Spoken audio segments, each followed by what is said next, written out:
Good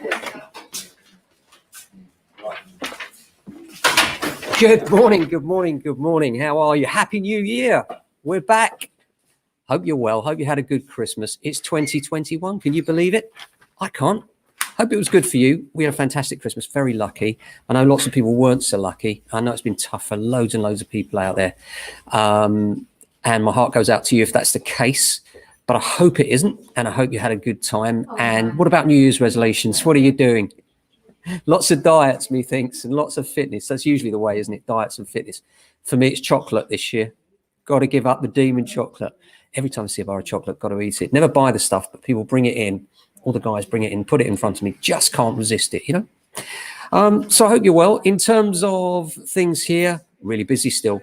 Lots of pressure for the March deadline. Lots of people are saying, look, you know, we're really anxious to make sure we meet this deadline, and we suspect that pressure will build continually over the next couple of months. Extremely busy though.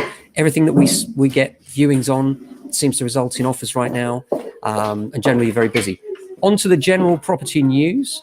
Property websites rejoice over Christmas frenzy. This is a big headline that's come out saying that the searches have doubled on Boxing Day compared to last year. This is from Rightmove and Zoopla, and they're boasting about the number of people that are visiting their websites over the Christmas period. Come on, guys. People are bored. You know, they're sat at home. They've had their turkey. They're wondering what their house is worth, wondering what their money can buy them. It doesn't necessarily translate into business. In my experience, very quiet over the Christmas period in terms of viewings. And that's why we close for that period and just take the inquiries and then deal with them in the new year as we are now. House prices are up 7.3% in 2020. That's not the case universally over London. As many of you will know, we've stayed fairly static, and that's unusual because London normally takes the lead, doesn't it? With coronavirus, the lockdown, it's very much a case they're talking about that donut-shaped recovery where central London struggles a bit more and the peripheral areas stay flat and neutral, and then the outer areas, particularly holiday destinations, are really, really popular and still going very strong. And the most expensive streets is an interesting one. The 25 most expensive streets are all in London, in boroughs such as Kensington and Chelsea. Well, no surprise there, really, is there? The average house for sale on the most expensive street, which is the Boltons, is 36,600,000. So if you win the lottery, you might want to live on the Boltons. Outside the capital, there's a road called Meadow Road in Guildford. And believe it or not, that comes in fifth place with the average house selling for 15,600,000. Wow, it's incredible, isn't it? And at the other end of the scale, fancy a village? You can buy one if you've got £1 million. The price for an entire historic village has been cut to around £1 million. The village of Aberfenny near Machynlleth in North Wales. Sorry, Welsh people out there, did my best. First went on the market 4 years ago, 1.5 mil. A buyer was found, but that fell through. And it's now £1 million. You can get a whole village, including all the residents, for £1 million. That's interesting, unusual little thing there. So apart from that, we're glad to be back. Really looking forward to getting lots more deals done, lots more sales, talking to our clients, moving things forward, and doing the very best for people out there. I hope you're safe and well.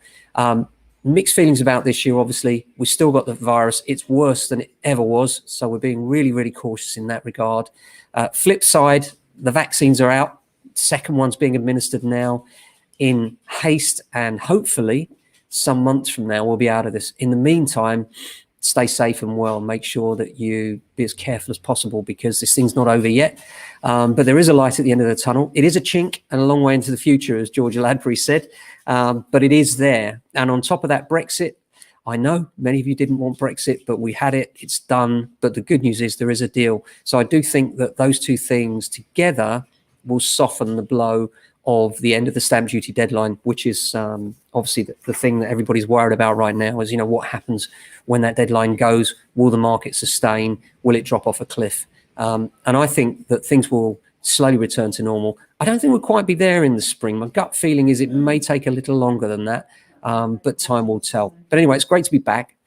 Thanks for joining us. If you haven't joined us before, welcome. We're here every day with James Alexander Estate Agents based in southwest London at the coalface of selling houses. If you want to know what's going on with selling houses, buying houses, renting, this is what we do every day.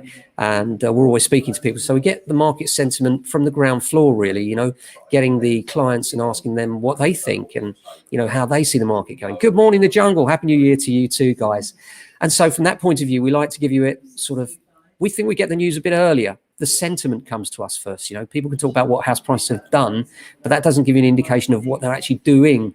And because we're speaking to people on a daily basis, we do get a feel for sentiment. And the housing market is very much built on confidence or lack of it. And therefore, sentiment is really important. And in the South London suburb, we get a good mix of people from all different sorts of walks of life. And that gives us a really good perspective on how people are feeling about the market. And right now, that's bullish. People are feeling like they want to move, they want to get their move done, and they want to hit that deadline, make sure they get the stamp duty saving. After that, well, we'll see. Time will tell. Difficult year for predictions. My gut feeling is that the market will stay broadly flat and will rise in areas outside of London, particularly holiday destinations, as the Zoom nation continues, because I think even when we're out of lockdown, lots of people will continue working from home, and that will mean a change in lifestyle for them, that they can live in other areas and effectively telecommute. So that's it from us, and Happy New Year. If it's your first day back, chin up, can't be that bad. You'll be over in a few hours' time. We'll be back tomorrow to cheer you up again, hopefully with another Ken at 10. Until then, stay safe and well, look after your friends and family.